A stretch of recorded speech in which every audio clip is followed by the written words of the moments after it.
உயர பறந்த விமானமே உடைந்து போனது ஏனோ, உயிரை வெட்டது ஏனோ, உயிரை குடித்தது ஏனோ.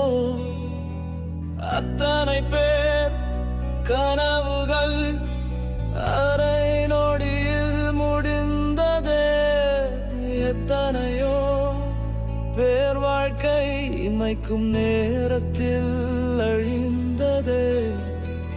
எத்தனைதான் கொடுத்தாலும் இத்தனை பெரிய இழப்பை ஈடு செய்ய முடியுமா?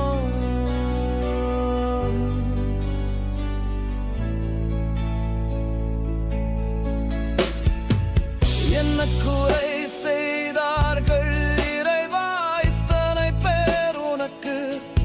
என்ன அவர்களிடம் உனக்கு பிணக்கு? இதனால் சரி செய்தது எந்த கணக்கு? இந்த கெட்ட பேர்